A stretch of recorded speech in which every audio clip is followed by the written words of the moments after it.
नमस्कार दोस्तों, स्वागत है आप सभी का द डेली अफेयर्स क्लास में। आज हम चर्चा करेंगे 22 जून 2026 के मध्य प्रदेश से संबंधित करंट अफेयर्स की। साथ ही मैं प्रवीण झा आपके समक्ष मध्य प्रदेश सामान्य ज्ञान का शॉर्ट रिवीजन प्रस्तुत करूंगा, तो वीडियो को अंत तक जरूर देखें। चलिए शुरुआत करते हैं आज की क्लास का। आज का दिन 22 जून 2026। वैश्विक स्तर पर आज के दिन वर्षा वन दिवस मनाया जाता है। यह दिवस यूनाइटेड नेशन द्वारा मान्यता प्राप्त है। इस दिवस पर वन एवं वन्यजीव संरक्षण तथा पृथ्वी पर पाए जाने वाले वर्षा वन के संरक्षण के प्रति जागरूकता बढ़ाने के लिए यह दिवस मनाया जाता है।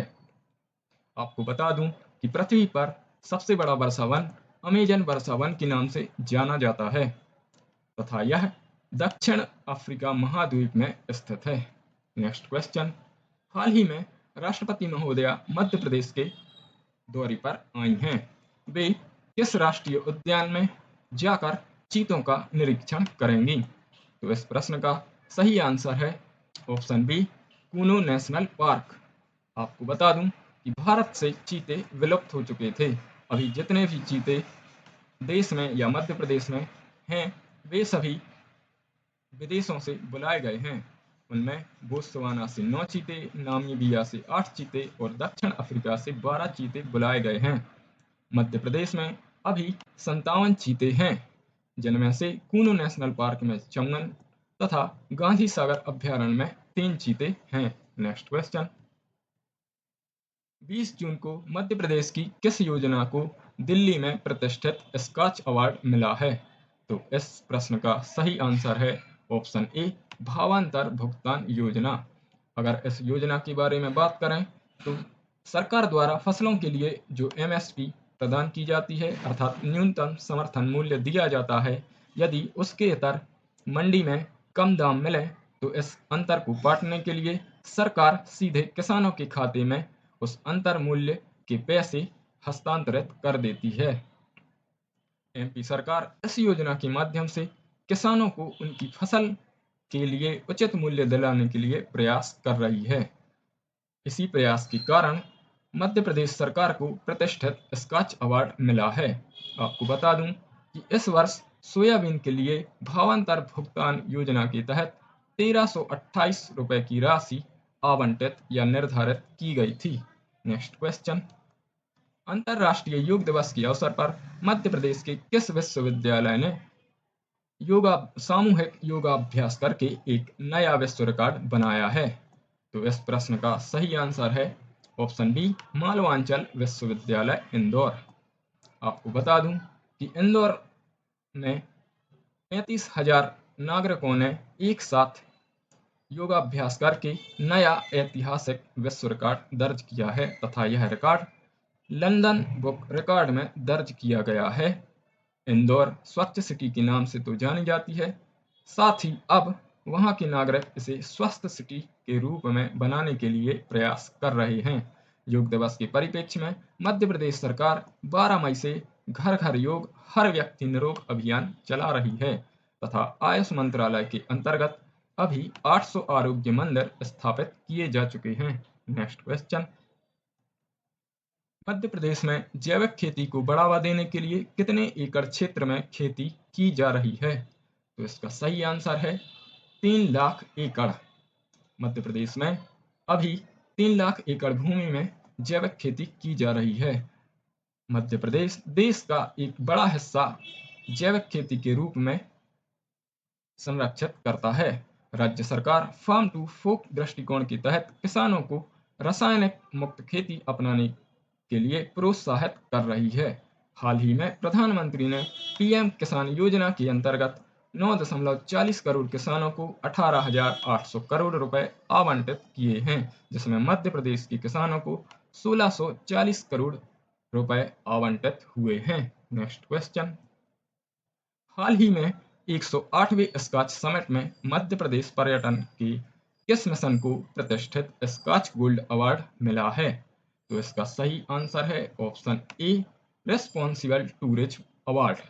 आपको बता दूं कि मध्य प्रदेश में 45 से अधिक पर्यटन क्षेत्र हैं, जिनमें से 3 वैश्विक धरोहर में शामिल हैं। उनके नाम हैं खजुराहो, सांची और भीमबेटका। सन 1996 में खजुराहो को, 1999 में सांची को और 2003 में भीमबेटका को वैश्विक धरोहर के रूप में संरक्षित किया गया। यह सम्मान, जो कि स्कॉच गोल्ड अवार्ड के रूप से जाना जाता है, राज्य को जिम्मेदार व सतत पर्यटन के क्षेत्र में एक अग्रणी मॉडल के रूप में स्थापित करने की दिशा में महत्वपूर्ण उपलब्धि है। पर्यटन की बात करें तो मध्य प्रदेश में अभी 2 ज्योतिर्लिंग महाकालेश्वर और ओमकालेश्वर, साथ ही 9 प्रोजेक्ट टाइगर तथा 11 नेशनल पार्क हैं तथा 25 अभयारण्य भी हैं। साथ ही मध्य प्रदेश सरकार 17 सांस्कृतिक लोक भी निर्माण कर रही है। तो इस प्रकार से पर्यटन को मजबूती देने के लिए मध्य प्रदेश सरकार कार्य कर रही है। Next question. हाल ही में प्रधानमंत्री मोदी ने कोलकाता में भारतीय नौसेना के किस पोत का जलावतरण किया?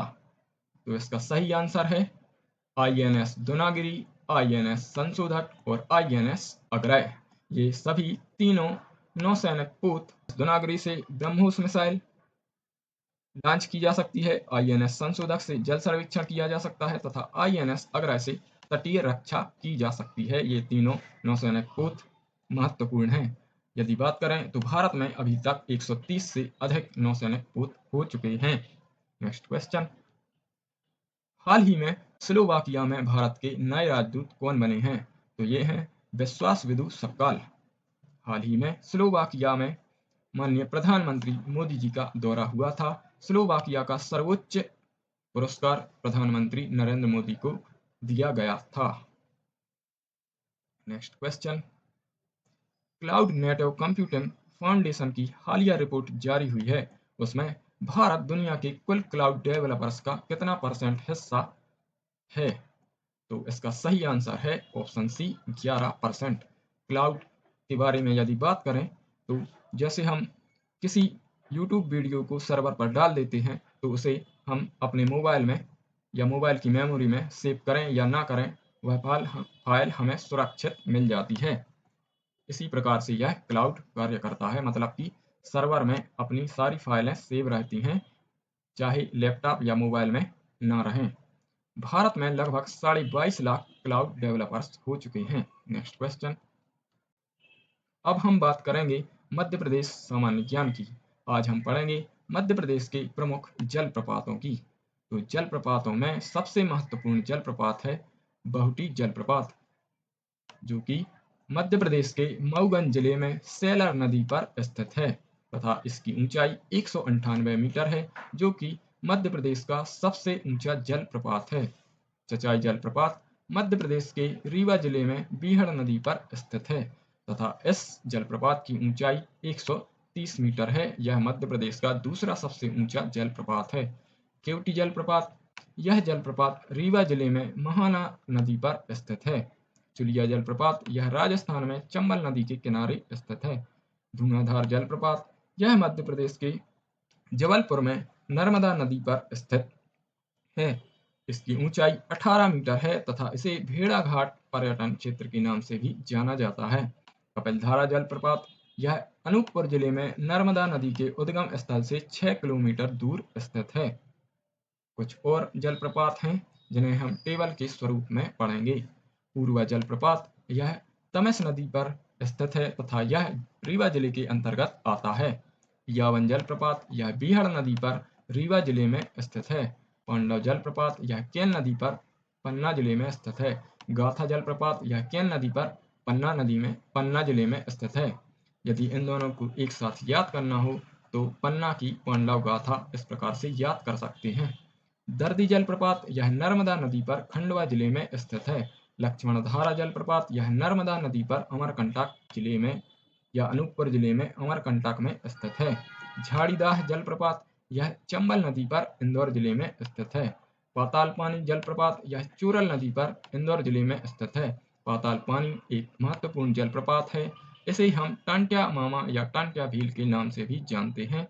टांट्या भील आदिवासी जनजातीय महानायक रहे हैं जो 1857 की क्रांति में महत्वपूर्ण क्रांतिकारी रहे हैं। रनेह जलप्रपात, केन और खद्दन नदी पर स्थित हैं तथा यह छतरपुर जिले के अंतर्गत आता है। सहस्त्रधारा जलप्रपात यह नर्मदा नदी पर खरगोन जिले में स्थित है। तो इस प्रकार से आज की यह वीडियो समाप्त होती है। यदि ये वीडियो आपको पसंद आई हो तो चैनल को सब्सक्राइब कीजिए, वीडियो को लाइक कीजिए तथा शेयर कीजिए। इस प्रकार की क्लास को बनाने में बहुत मेहनत लगती है, तो प्रयास की गरिमा को रखते हुए वीडियो को जरूर शेयर करें। मिलते हैं अगली क्लास में, तब तक के लिए धन्यवाद।